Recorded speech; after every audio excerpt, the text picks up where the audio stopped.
Sir 2000 पेक्षा जास्त आपण बॅनर काढलेले आहे, तरीही शहरामध्ये अजूनही काही कार्यालयावर बॅनर आहेत. त्याच्यावर का कार्यवाही झालेली नाही आतापर्यंत?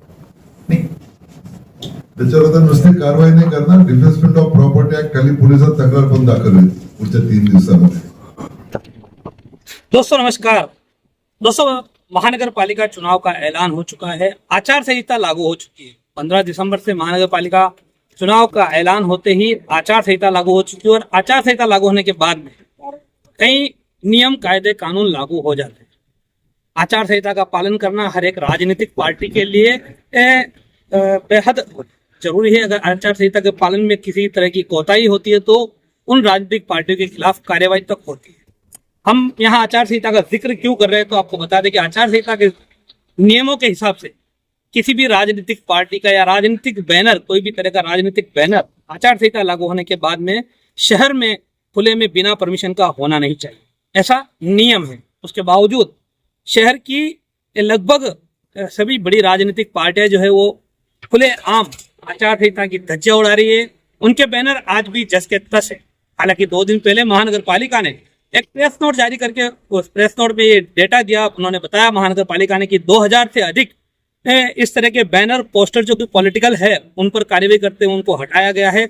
लेकिन हम जो आपको तस्वीर और विजुअल दिखा रहे हैं महानगर पालिका के उस दावे की पोल खोलता हुआ आपको दिखाई देगा। महानगर पालिका ने जरूर बैनर और पोस्टर पर कार्रवाई की और वो डाटा उनका जो है वो कोई, हम उसको गलत नहीं ठहरा रहे हैं, लेकिन जब इस तरह के नियम है कि कोई एक भी पोस्टर या बैनर छूटना नहीं चाहिए आचार संहिता का, नहीं तो आचार संहिता का उल्लंघन माना जाता है। तो ऐसे में इस तरह से आप देख सकते हैं नालासोपारा लिंक रोड पर बहुजन विकास आघाड़ी के जो ऑफिस है उनकी हालत देखिए, उनके वहां बैनर जस के तहत लगे हैं।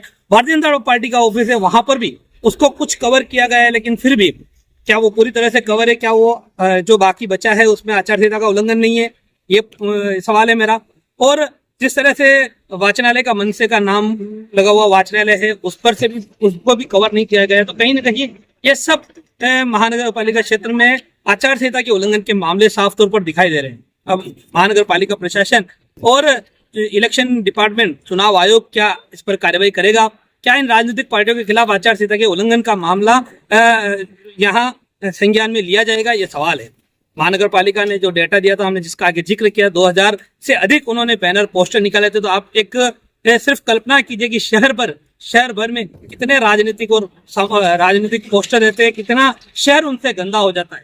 खैर, वो एक अलग विषय है। हम शहर की स्वच्छता की बात हम नहीं कर रहे हैं, हम सिर्फ बात कर रहे हैं। तो इस आदर्श आचार संहिता के उल्लंघन की, तो साफ तौर से आचार संहिता के उल्लंघन का मामला सीधे सीधे दिखाई दे रहा है। महानगर पालिका को चाहिए कि इस पर कार्रवाई करे, इलेक्शन कमीशन को चाहिए कि इस पर कार्रवाई करे। फिलहाल इस वीडियो में इतना ही। नमस्कार, जय हिंद, जय महाराष्ट्र। साहेब, आचारसंहितेचा भंग होणार नाही याबद्दल तुम्ही कुठली काळजी घेणार? आता आचारसंहिताचा भंग होऊ नये याच्यासाठी आता ज्यापासून आदेश झालेले आहेत 4 नोव्हेंबर 2025 ला शासनाने निवडणूक आयोगाने आदेश पारित केलेले आहेत। त्याप्रमाणे पहिली स्टेप म्हणून आम्ही FST SST या टीम कार्यरत करत आहोत। त्याशिवाय प्रत्येक ROच्या ऑफिसला जे सहाय्यक निवडणूक निर्णय अधिकारी 2 आहेत ते तिथले वॉर्ड ऑफिसर आहेत, त्यांना सुद्धा त्या ROच्या क्षेत्रामध्ये आचारसंहितेसाठी त्यांचं पथक तिथं तयार करणार आहोत आणि त्यांच्या माध्यमातून सर्व कारवाई होणार आहे। सर 2000 पेक्षा जास्त आपण बॅनर काढलेले आहे, तरीही शहरामध्ये अजूनही काही कार्यालयावर बॅनर आहेत. त्याच्यावर का कार्यवाही झालेली नाही आतापर्यंत? नाही, त्याच्यावर नुसती कारवाई नाही करणार. डिफेन्समेंट ऑफ प्रॉपर्टी ऍक्ट खाली पोलिसात तक्रार पण दाखल होईल पुढच्या 3 दिवसामध्ये।